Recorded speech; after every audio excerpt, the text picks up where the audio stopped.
Hi there, and welcome to this day in history for September 3rd. September 3rd is the 246th day of the year in the Gregorian calendar, 247th in leap years, with 119 days remaining to the end of the year. Today's word is dividend. Dividend is a noun with a couple of meanings, 2 or 3 meanings, maybe 3 or 4. I think they're mostly related though. I think we most often think of a dividend as a sum of money paid regularly, usually quarterly, by a company to its shareholders out of its profits or reserves. In this context, the word dividend can mean an individual's share of a dividend or a payment divided among a number of people.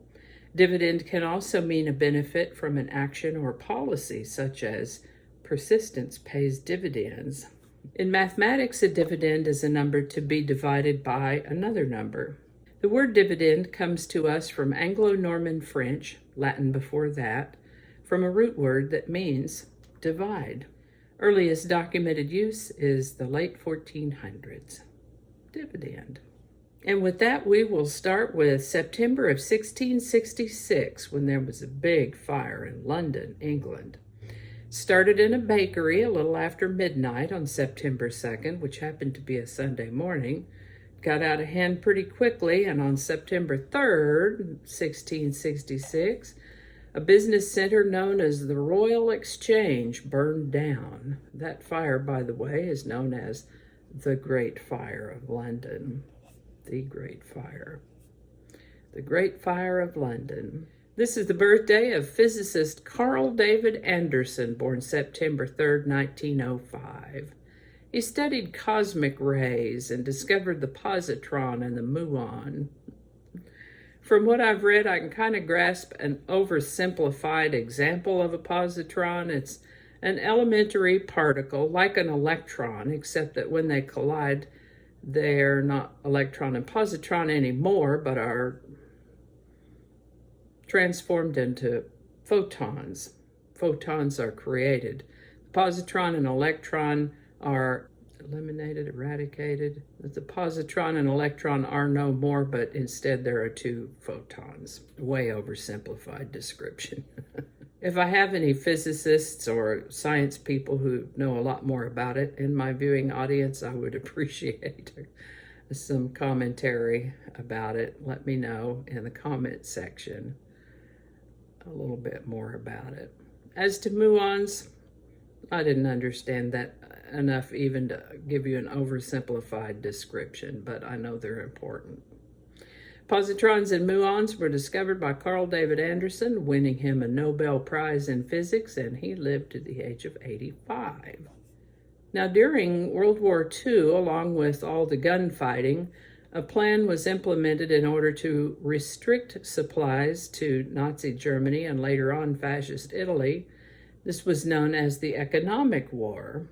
On September 3rd, 1939, the United Kingdom and France began a naval blockade of Germany to keep the Germans from being able to get raw materials such as minerals, metals, textiles, and food, anything really that might help them in their war efforts. It was a remarkable effort, and they were able to keep that up until the end of the war in 1945. So they started in 1939, 40, 41, 42, 43, 44, 45. 6 years. 6 years they did that. This is the birthday of Don Brewer, born September 3rd, 1948. He's a drummer and co-lead vocalist and only continuous member of the band Grand Funk Railroad. I think I saw them in concert back in the 70s. He wrote a song called We're an American Band, if you've heard that one. He has played for several other bands and musical artists and has been honored as one of the most influential drummers in the history of rock. Edward Estlin Cummings was a prolific American poet, painter, essayist, author, and playwright. When I say prolific, I mean it, because he wrote somewhere around 2,900 poems, along with the novels, plays, and essays that he wrote. Now, by poems, I don't mean the rhythmic rhyming kind. He was more of a free-form verse guy. But he has the kind of creative ethic that I admire. He wrote poetry daily, every day. Every day he wrote poetry, from the time that he was 8 years old until he was 22. He had an unusual style with poetry, as I may have mentioned here, and rarely used his full name. We know him as E Cummings.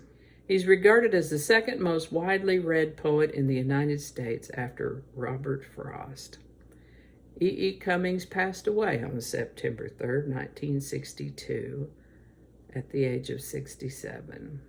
On September 3rd, 1967, in Sweden, traffic changed overnight from driving on the left side of the road, like they do in Britain, to driving on the right side of the road, like they do in the United States. Overnight. That's the way to do it. Announce it widely and just make the switch. That is the way to do it. Alrighty, well, I think that's going to do it for us today. I hope you learned something that you didn't know before. I know I sure did. As always, links to my sources are included in the show notes below. Images are from Bing Images, public domain or licensed free to use and share, or free to share and use. Always get those backwards. Our lovely outro music is Divine Life Society by Jesse Gallagher from the YouTube Music Library, and there is a link to his channel in the show notes as well. Thank you so much for watching. Give it a like if you enjoyed this video. Consider subscribing if you haven't already, and feel free to share this video with the link in your email messaging or social media. And remember, I'm doing hashtag shorts now of the word of the day.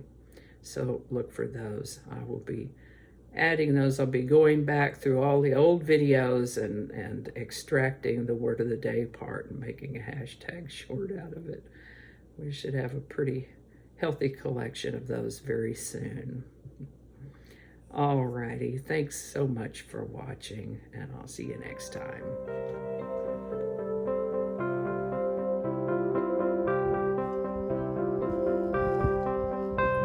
All right. Okay, for crying out loud. Good grief. All right, let's see here. Okay, do that again. We'll do that in a minute. Thank you. That might not make it into the video. We'll see. Changing it up.